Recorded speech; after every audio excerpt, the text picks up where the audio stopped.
buni bilmasdan biznesni avtomatlashtiradigan bo'lsa, tadbirkor puliga kuyadi. Avtomatlashtirish davomida tadbirkorlar eng ko'p uchraydigan 8 xatoni aytib beraman. Ularni yaxshilab bilib oling va siz ham biznesingizni avtomatlashtirganda mana shu xatolarni chetlab o'ting. Men ismim Xolidjon. 2014-yildan beri avtomatlashtirish bilan shug'ullanib kelaman. 10 yildan oshdi mana shu sohada ishlayotganimizda. 1000 dan ortiq tadbirkorlar bilan ishladik va mana shu tajribamdan kelib chiqib, hozir sizga 1000, 2000, 3000 dollar zarardan saqlab qolishi mumkin bo'lgan ma'lumotni 10-15 daqiqada aytib beraman. Birinchi xato bu tanlamaslik. Biz ko'p tadbirkorlar bilan ishlaymiz. Ko'proq izlanayotganda oyiga yuzlab tadbirkorlar bilan gaplashamiz. Izlanayotganda tadbirkorlar qaysi birini tanlayotganda tanlamaydi. Odatda bittani tanlab bo'lgan bo'ladi va tanlab bo'lib turib qolganlarini shunchaki ma'lumot uchun ko'rib chiqadi. Rostini tanlamaydi. Sotib olayotganda bu ichimlik emas. Bitta tatib ko'rib oladigan yoki birovni mana shu zo'r ekan, mana shu shirin ekan degan bitta xulosasi bilan bitta ko'rsatkichiga qarab tanlaydigan narsa emas. Bu avtomatlashtirish bu kompleks. Kamida 4 ta qismdan iborat bo'ladi. Birinchi qismi tadbirkor tanlash kerak bo'lgan, e'tibor qilish kerak bo'lgan qismi. Birinchi qismi qurilmalar. Qurilmalarni to'g'ri tanlash kerak. Qurilmalarni noto'g'ri tanlab bo'lsa, eng zo'r programmani o'rnatsa ham, yaxshi o'rganib bo'lsa ham foydasi bo'lmaydi. Noto'g'ri qurilma tanlab bo'lsa, ishlamay qolsa, buzilib qolsa, tez buziladigan bo'lsa, ishdan chiqsa yoki ishlamaydigan narsa bo'lsa.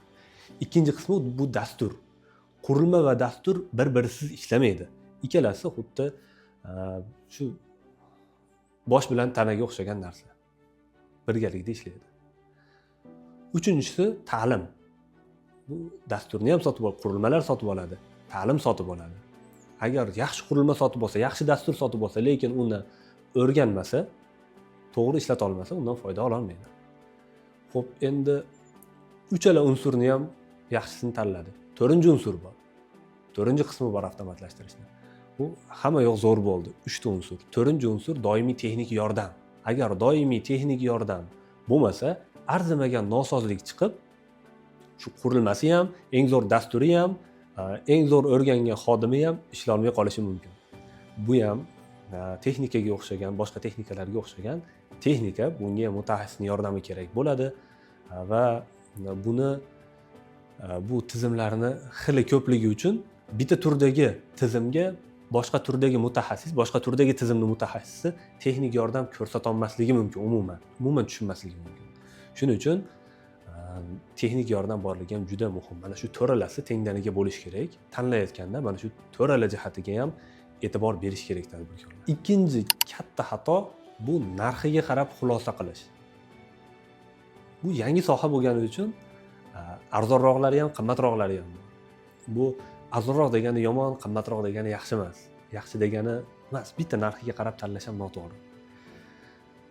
Narxiga qarab tanlab qo'ysa, masalan, ortiqcha shunchaki obro'si borligi uchun, ertaroq mana shu bozorga kirgani uchun, tanilib olgani uchun, sarafan yo'lga qo'yilgani uchun narx qimmat bo'lgan programmalar bor, yo'q emas.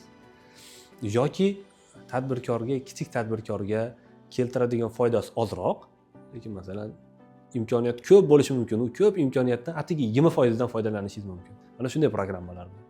Uni tadbirkor o'rnatib olgani bilan to'liq foydalana olmaydi.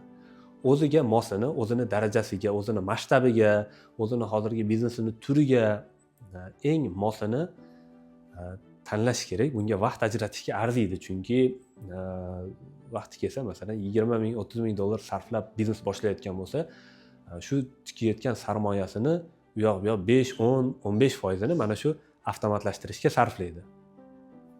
Endi buni vaqt ajratishga arziydi bu narsa. Uchinchi katta xato, buni ko'pchilik qilmaydi, lekin qiladiganlar uchrayapti. Yangi dastur yasatish, podzakaz. Ayniqsa masalan biz savdo sohasini avtomatlashtirish bilan shug'ullanamiz. Savdo sohasiga dasturlar bor. Har xil turdagi, har xil masshtab uchun dasturlar bor. O'zbekistonda bor barchasiga to'g'ri keladiganini topsa bo'ladi.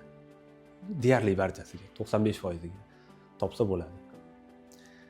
Yangi dastur yasatish, masalan, Korzinka meni eshitishim bo'yicha o'ziga maxsus dastur yasattirgan kassalari uchun. Lekin xuddi ana shu dasturni olib kichkina masshtabdagi magazinga qo'yiladigan bo'lsa, xuddi ana shu korzinkada ishlab turgan sistema. Masalan, skladiga boshqa sistema, kassada boshqa programma turadi masalan.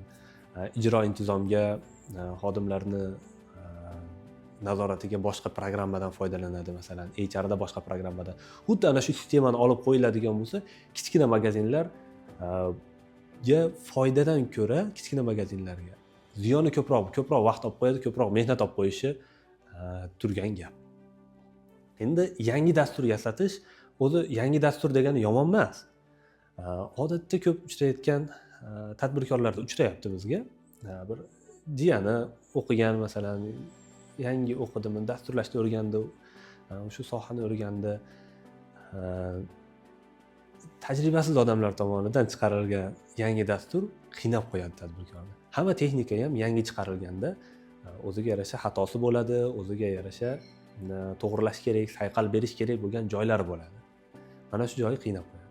Agar sizni yo'nalishingiz maxsus yo'nalish va sizni sohangizga avval programma chiqmagan bo'lsa, unda yasatish kerak, unda kutishga arziydi. Endi yangi programmani ham agar tajribali dasturchilarga, tajribali komandaga, jamoaga yasatadigan bo'lsa, bu uncha muammoli narsa emas. Savdoni avtomatlashtirish dasturi bu 2-3 oyda yasab qo'yadigan, bitta odam o'tirib shunday o'zi yasab qo'yadigan, bo'lib ham yangi dasturchi yasaydigan sistema emas. Buni biz 6 yildan beri rivojlantirib kelamiz. Masalan, 250 ming qatordan ortiq kod yozilgan. Bu kod ham shunchaki qanaqa emas, bu xuddi guy cho'pidan uy qurishga o'xshagan narsa. 4-xato bu yaxshi o'rganmaslik. Buni ko'pchilik qiladi. Avvaldan qilib kelishgan, bundan keyin ham menimcha bu xatoni qilishadi. O'zimiz tajribada juda ko'p ko'ramiz. Hamkasblar, shu korxonada birga ishlaydiganlar ko'p aytadi bu xatoni, mana bu mijozimiz ham shu xatoni qilyapti deydi. Bu yaxshi o'rganmaslik. Programma avvalroq aytganimdek sodda mahsulot emas bu. Pulni sarflab sotib oldingiz, bo'ldi foydasi tegadi degani emas. Bu reklama banneri emas, misol uchun. Reklama banneriga pulni sarfladingiz, 3 kundan keyin sizga dizaynlarni qilib, ilib qo'ydi, foydasi tegyapti. Avtomatlash bunaqa emas. Avtomatlashdan aktiv foydalanish kerak. To'g'ri foydalansa natija bo'ladi. Natija bo'lish uchun to'g'ri foydalanish kerak, to'g'ri foydalanish uchun to'g'ri o'rganish kerak, yaxshi o'rganib olish kerak. O'zi o'ta murakkab narsa emas. Masalan, biz yigitlar, Zifra jamoasidagi yigitlar 3 kunda o'rgatadi. Kompyuterni foydalanishni ozgina bilsa yetadi. Ozgina bilsa, u hisobchi bo'lish shart emas. U bir kompyuter bo'yicha maxsus bilimlarga ega odam bo'lishi shart emas umuman. O'zimizni mahalliy tadbirkorlarga mo'ljallab ishlab chiqqanmiz. Ana shuni 3 kun, 4,5 soat, 1,5 soatdan 3 ta darsda qanday foydalanishni o'rganib oladi. Mana shunga ham hafsala qilmaydi tadbirkorlar. Endi 5-xatoga o'tamiz. Bu 4-xatoga bog'liq. Ishchini o'ziga topshirib qo'yadi. Yoki mana bu jiyanim bor, mana bu jiyanimga o'rgating. Mana bunga o'rgating, buni o'rgating. Men o'zim o'rganmayman. O'zi 3 kunlik darsni kamida bittasini o'rganish kerak. Nazoratga, buni tahlillarni o'qishga qaratilgan darsni o'zi o'rganib olish kerak. Aks holda bundan pul sarflaydi, to'liq foyda ola olmaydi. Bu ishchilarga topshirib qo'yadigan supurgi emas, pollatda emas. Topshirib qo'ydi, mana men tegmayman bu narsaga, o'zingizlar foydalanaveringlar. Foydalaninglar shu narsadan, foydalanish shu yaxshi narsa ekan. Foydalanish. Bu ishchi o'zini o'zi nazorat qilmaydi. Ishchi hatto u perspektivali ishchi, siz komandangiz a'zosi bo'lgan taqdirda ham tadbirkorni o'zichalik jon kuyiktirmaydi. Tadbirkorni o'zi mana shunga qarab risklarni, bu hisob-kitobni chiqarib beradi. Risklarni aylanib o'tishga yordam beradi. Masalan, ziyonlarni oldini olishga yordam beradi, nazoratga yordam beradi. Mana shu tayyor instrument turib, tadbirkorda ham foydalanadigan tarafi bor-da. Ana shu tarafidan foydalanmaydi. Bu ham katta xato, bu ham befoyda qilib qo'yadi pul sarflashni. Tayyor telefoniga chiqarib beramiz biz. Tayyor telefonida shunchaki kirib ko'rsa, shunga qarab xulosa qilsa bo'ldi. Asosiy katta qismini kassir qiladi, omborchi qiladi. Bu yoqda yana boshqa rollar bor, masalan, boshqa rollar bo'lsa, boshqa rollardagilar ma'lumotlarni, axborotlarni kiritadi. Shunchaki to'g'ri kiritayotganini haftada bir nazorat qilish kerak. Kunda kunora kirib raqamlarga qarab turish kerak. 6-xato haqida aytadigan bo'lsam, bu noto'g'ri kutuv. Avtomatlash sehrli tayoqcha emas. Yoki avvalroq aytganimdek, bir foydasiz narsa emas. Kimdir o'ylaydi, bu sehrli tayoqcha nosam juda ko'p muammolar, boshqaruv bo'yicha muammolarni hal qilib beradi, moliya bo'yicha muammolarni hal qilib beradi, sehrli tayoqchadek hal qilib beradi deb o'ylash noto'g'ri. Agar shunday o'ylaydiganlar bo'lsa, bu noto'g'ri. Ba'zilar keladi, so'raydi. Uni ham, buni ham qilib beradimi? Men buni kiritib chiqishim kerakmi hamma narsani deydi. Bu dasturni o'zi hozir yana ozgina bor, texnologiyalar rivojlanib bu darajaga borishi yo'q. Hamma narsani o'zi sanab, o'zi ko'rib, o'zi sotilganini o'zi hisoblab ola olmaydi bu narsani. Insonning roli bor. Insonning roli bor. Sehrli tayoqcha emas yoki o'ta ham bir befoyda narsa sifatida ham qaraydi masalan. Daftarda bunday qilib chiqarib qo'yasan-da deydi. Shunaqa qarovchilar ham bor. Masalan. Bu insonni kuchi yetmagan, inson soatlab vaqt sarflab chiqaradigan natijani juda tez chiqarib beradi. Yoki alohida bir hisobchi olib, moliyachi, buxgalter olib turib, shunga oylik berib, u o'tirib soatlab o'tirib chiqaradigan hisobotlarni daqiqalarda chiqarib beradi. Ma'lumoti yo'q bo'lgan odam ham buni to'ldira oladi. Ma'lumot bilan to'ldira oladi. Oson, masalan, shtrix kodni o'qitadi, nomi bilan izlaydi, kodi bilan izlaydi, sotilganini kiritib qo'yadi, kelganini kiritib, o'zi 4 ta operatsiya bor. Shu 4 ta operatsiyani kiritadi. Mahsulot chiqib ketsa kiritish kerak, sotuv bilan chiqib ketdimi, vazrat bo'lib chiqib ketdimi yoki brak bo'lib qoldimi, srok o'tib ketdimi, chiqarib yuborish kerak. Kelgan mahsulotni kiritib borish kerak. Mahsulotga aloqador 2 xil operatsiya, mablag'ga aloqador yana 2 xil operatsiya bor. Jami 4 xil. Mablag' tushum chiqadi. Mahsulot kirib chiqadi, mablag' tushum chiqadi. Bo'ldi. Mana shu narsani to'g'ri kiritishni o'rganib, vaqti-vaqtida kiritiladigan bo'lsa, bu hisobchi chiqaradigan natijani chiqarib beradi. Hisobchidan ancha tez, bexato chiqarib beradi. 7-xatolik. Bu boshida aytgan xatoyimizni teskarisi. Bir narsani oshirib yuborish ham xatolik, yetishmovchiligi ham xatolik, noto'g'ri bo'ladi. Me'yorini bilish kerak. Boshida umuman tanlamaydiganlar haqida gapirgandim. Endi tanlashni oshirib yuboradiganlar haqida. Ideal dasturni istaydi. Mana shu 7-xato. Ideal dasturni istaydi. Ideal dastur yo'q, mukammal dastur. Shunaqalar uchrab qoladi. Barcha ehtiyojimni yopadigan deydi. Gapidan shunaqa kelib chiqadi-da ma'no. Ham aynan mening soham uchun ishlab chiqilgan, ham har qanday kombinatsiyada sozlasa bo'ladigan. Men masalan o'zim o'ylab topgan usul, hech qaysi bir standartga tushmaydigan usul, Yevropani standartiga, Amerikani, Xitoyni ham, Yaponiyani ham, Rossiyani standartiga tushmaydigan bir o'ylab topgan o'zim standartim bor ishlash. Ana shunga ham tushish kerak deydi. Va har qanday kombinatsiyada sozlashim kerak va bir qarashda tushunadigan dastur kerak deyshadi. Talablarni bunday yig'ib chiqsangiz, qisqasi mana shunday bo'ladi mazmuni. Bunaqa dastur yo'q. Meni kechiringlar. Bunaqa dastur yo'q, topolmaysizlar. Chet el dasturlari bor. Masalan, 10 yil, 20 yildan beri rivojlanib kelayotgan, balki undan ham ko'proq rivojlanib kelayotgan chet el dasturlari bor, yo'q emas. U dasturlar bizdagi kichik tadbirkorlar, bizdagi hatto katta hisoblangan savdo sohasidagi eng kattalardan hisoblangan Korzinka ham dunyo miqyosida kichkina biznes hisoblanadi. Oboroti dunyo miqyosida 5 milliard yevrodan o'tganlari katta biznes hisoblanar ekan. Korzinka dunyo miqyosida olganda o'rta biznes hisoblanar ekan. To'g'ri, kichik biznes emas, o'rta biznes hisoblanar ekan. Tushunyapsizmi? U dasturlarni olinadigan bo'lsa, mana shu o'rta biznesga to'g'ri keladi, katta biznesga to'g'ri keladi. Bizdagi 4 kishi ishlaydigan, 5 kishi ishlaydigan, hatto 20-30 kishi ishlaydigan, 50 kishi ishlaydigan savdo bilan shug'ullanadigan korxonalarga ham bu dastur mos tushmaydi. mos tushmaydi. Kichkinalarni umuman birinchidan puli yetmaydi. Kichik tadbirkorlarni butun sarmoyasini, binosini qo'shib sotsa, keyin dasturga pul yetadigan bo'ladi. Chet el dasturlarini aytyapman. Yaxshi, uzoqdan beri rivojlanib kelayotgan kuchli dasturlar, masalan. Keyingi variant o'zimizda ishlab chiqilgan dasturlar, o'zimiz tadbirkorlarga tushadigan, o'zimiz tadbirkorlarning talablaridan kelib chiqib, sayqal berib, moslashtirilgan o'zimiz bozorga dasturlar bor. 20 tadan oshig'ini O'zbekistonda sanab bera olaman. Aslida undan ko'p ancha. Endi pichoq qilinadiganini aytyapman.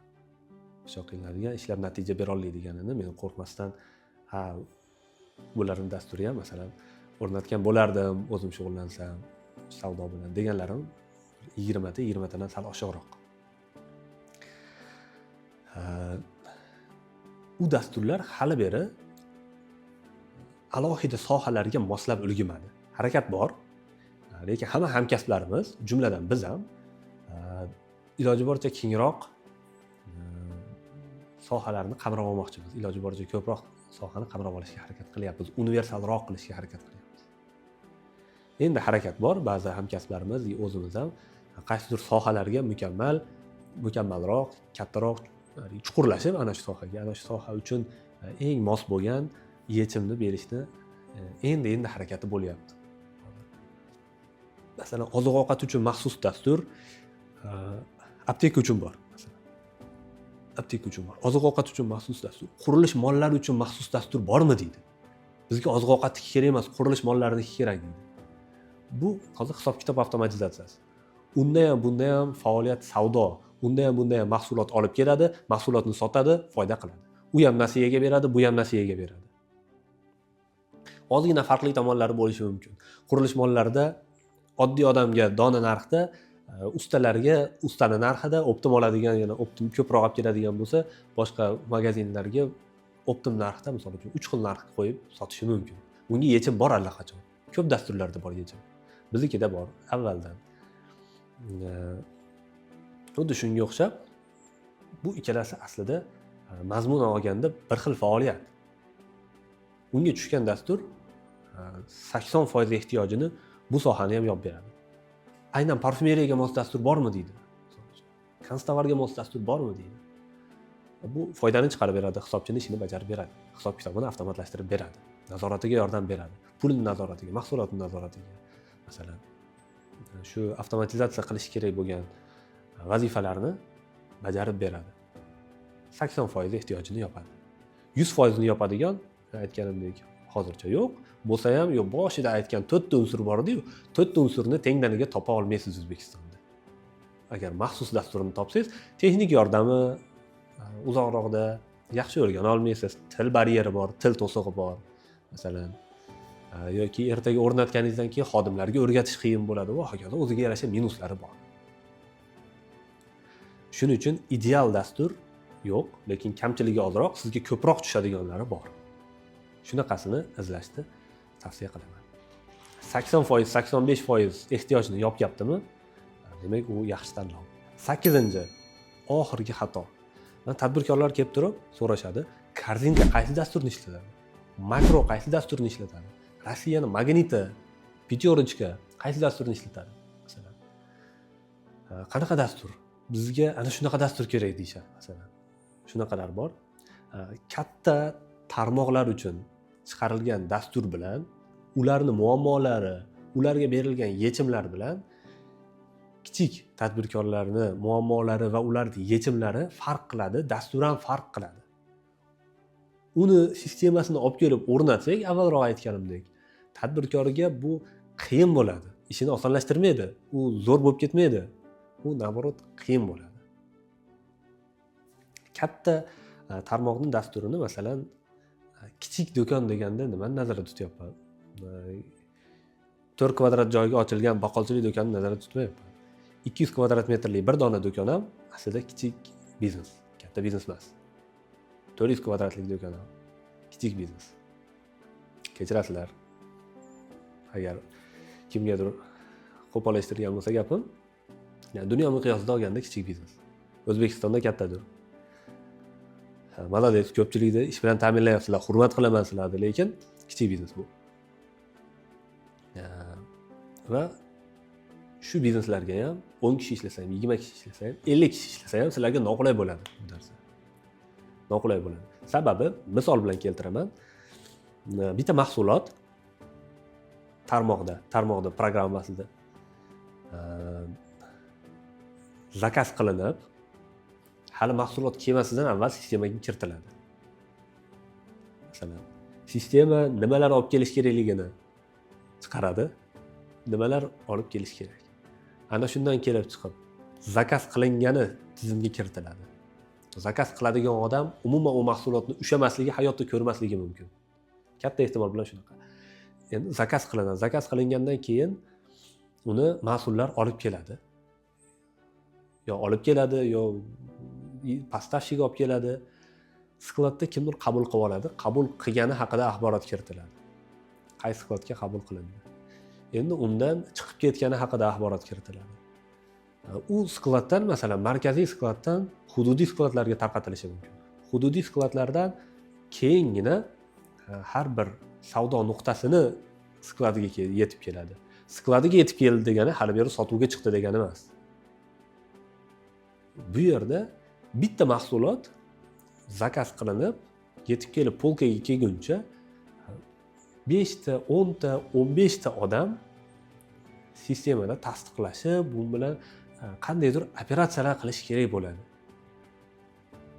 O'zi 50 kishi ishlasa, 15 tasi sistema bilan ishlash to'g'rimi? Sistema bilan ishlash. Bu masalan tadbirkorlar ko'radi, o'zingizga o'zingiz savol bering, shu to'g'rimi? Yo'q, bu foyda emas, zarar keltirib qo'yadi bunaqa sistema. Bunga soddaroq ishlaydigan sistema kerak. Ishni yengillashtirish kerak bu narsa. Aynan mana shu nuqtai nazardan kelib chiqib, Zifra dasturini tayyorlaganmiz. Biz o'zimiz mahalliy tadbirkorlarga mos, kichikroq, masalan 20-30 kvadrat, 50 kvadratlik magazinlarga ham moslab sozlab beraveramiz. Masalan 10 ta, 20 ta filiali bor. Tadbirkorlarimizdan foydalanib kelyapti bu narsadan, bemalol foydalana oladi. Maydoni katta, kuniga minglab chek o'qitadigan supermarketlar ham foydalanishyapti va o'zini yaxshi ko'rsatdi. Bu narsa buni ishlab chiqib sayqal berayotganda, shu avvalroq aytganimdek, aynan o'zimizni tadbirkorlar o'sishi bilan o'sib kelyapti tadbirkorlarimiz. Ilmi, malakasi mana shu korporativ boshqaruvni joriy qilishyapti. Juda ko'pchiligida yo'q bunday sistemali boshqaruv. Mana shu o'sishi bilan birgalikda programmani ham biz o'stirib kelyapmiz 6 yildan beri. Iloji boricha o'zimizni foydalanuvchilardan bir qadam, ikki qadam oldinroqda yurishga harakat qilamiz. Ya'ni o'ssa, doim programmamizda kerak imkoniyati bo'ladi. Do'stlar, keyingi videolarda ikkita ko'pchilikka qiziq bo'lgan mavzuni ko'tarmoqchimiz. Birinchisi, qanday qilib to'g'ri avtomatlash tizimini tanlash, qurilmalarni qanday tanlash, programmani qanday tanlash. Mana shu ikkita narsaga to'xtalamiz bitta videoda. Keyingi videoda do'kon uchun nom topish haqida. Biz mana nomlar topganmiz o'zimizga, metodika bor va shu bir metodika haqida aytib beraman. Juda ham oson, tushunarli. O'zingizga yoqadigan nom topishingiz mumkin. Avtomatlashtirish haqida agar maslahat kerak bo'lsa, agar avtomatlashtirmoqchi bo'lsangiz, bizning mutaxassislarimiz xolis maslahat beradi. Zifra tizimimiz haqida quyida qoldirgan linkka bosib kirib ko'rishingiz mumkin. Ana shu yerda mutaxassis bilan bog'lanishingiz ham mumkin. Quyida link qoldirib qo'yamiz.